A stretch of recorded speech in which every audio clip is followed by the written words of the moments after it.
Welcome to the Man United stream. Hope you're doing well. It's Friday morning. We've got a busy show for you today. It is all about Erik ten Hag. We're talking about Sir Jim Ratcliffe takeover. We're talking about the players. We're talking about the Bournemouth game. We're talking about lots and lots in today's show. Like always, everything is always busy around Man United. It always is. It's always a media storm and it never ever stops. Make sure you hit the like button on this video, and if you're not already a subscriber to our channel, what are you waiting for? Hit that subscribe button so you can keep up to date with all the latest Manchester United news and opinions. Okay, so let's kick off today's show with, of course, Erik ten Hag. He has been in a battle for his job this week since the Newcastle game. It looked like everyone was out to get Ten Hag, the media, and it even sounded like, and we had reports that some of the players in that dressing room had thrown him under the bus and were ready to get rid of him.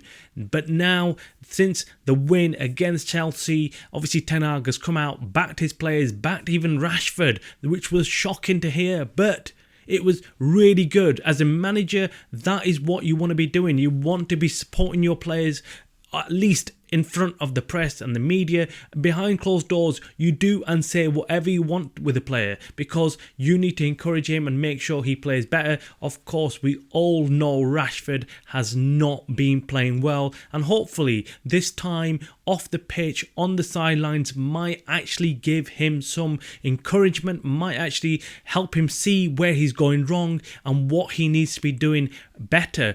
What we did see against the game in Chelsea was Garnacho is really becoming a top player. He's improving lots from last season to this season. You can see a huge improvement and he looks dangerous. Every time he gets the ball, he actually looks dangerous and he gets into them positions, them scoring positions, and I really like the look of this lad Garnacho. Really do. I think he is going to be one of our key players going forward, so we really need to encourage that development, and if Rashford isn't going to step up to the plate, we need someone else to come in and take that position. Now, Anthony, of course, had something to prove last game against Chelsea. He came out just before the game supporting and backing Ten Hag, his manager. Obviously, he was brought in by Ten Hag, and maybe that's why managers bring in players that they already know and they've already worked with, because they will get that backing and they'll get that commitment, which maybe some of the players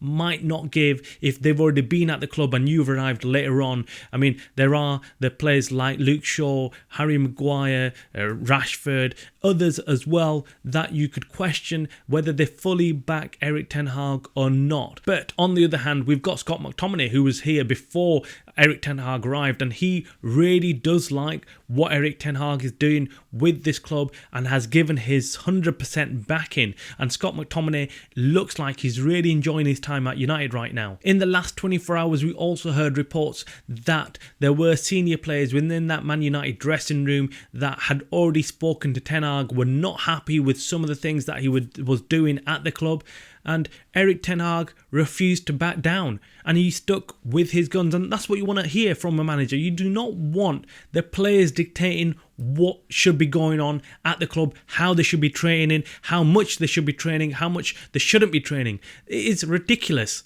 It's absolute ridiculous. How can a manager be dictated to by the players, who of course will make life easy for themselves? Of course they'll look for easy routes out, but the moment they start losing games, they'll point the finger at the manager. They've done this so many times that now we need to put a stop to it, and Erik ten Hag is wise not to listen to them. He must know already that these players have thrown many managers under the bus, and he's not going to be any different. He's just another one in line to get the sack if things go wrong. And if I was Ten Hag, I'd be doing exactly this. I'd ban the media as well. The likes of Samuel Luckhurst, who's coming out talking rubbish constantly about United, negative news stories about Ten Hag and the dressing room. Yes, ban him. He's not any benefit to the club. Why is he getting that treatment? Why is he allowed to sit there and ask stupid questions and then write all sorts of crap about what's going on at United? We do not need people like that at the club, and we do not need to be giving them news stories and giving them priority over other outlets, other press members. Now moving away from this Ten Hag story, of course it's going to rumble on. It's a big game tomorrow against Bournemouth. We're going to wait and see what happens in that game. Will United get another win? And if they do, will that take some pressure off Ten Hag, or will the pressure just carry on? I mean, Ten Hag already knows that this is United, one of the biggest clubs in the world, and he knows that the pressure is always on. No matter what stage they're at, the pressure will always be there. Now moving on to this 25% minority buyout by Jim Ratcliffe. What is going on? Why haven't we had any news? I mean, this is the Glazers through and through. This is what we've got used to. 18 years of absolute rubbish. They don't give a crap about the club. They don't care what's happening, the circus around it. All they care about is themselves. How selfish. These guys are the epitome of selfishness. They don't care about anything. They don't care about the club that they own and the players and the manager and what's going on. They don't care about the fans and what we're feeling like. We want to know what's going on at our club. But these guys, it feels like, have just held United at ransom. For 18 years, they've hijacked our club and held it as a ransom, and anyone who comes in and offers them some money, they'll offer some kind of involvement in United, and this is the latest one of them. Jim Ratcliffe is coming in there, 25%. It's not going to have enough to control everything at United, and what control is he going to actually have? We don't actually know. Whether he's going to actually have the ability to buy out the Glazers later on, we don't actually know. And right now, we don't even know that even if this is going to get announced, we don't even know that, and that is just typical of United. It's an absolute joke. We are now talking about the new year, whether he's actually going to get announced or not. There's even some rumours that, this sale might not actually take place, but we can quash them today because we have heard that Dave Brailsford and John Blanc turned up to Old Trafford yesterday. Now, they were making a visit of some kind at Old Trafford. They were clearly looking for something, looking at something. And that news is very interesting. That tells you that the sale is more or less done. And now they're just waiting on the formalities and things are moving.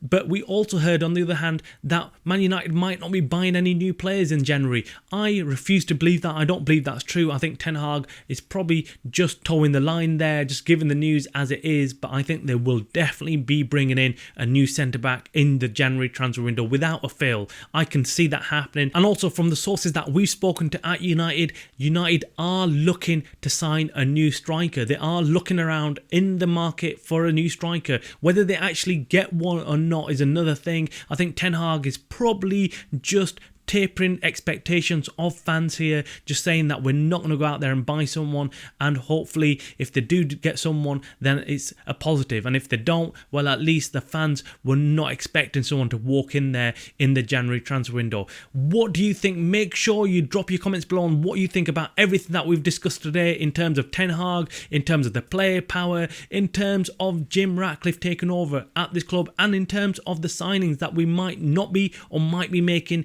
in the January transfer window. Make sure you hit the like button on this video. You're watching the Man United Stream, a channel by the fans for the fans.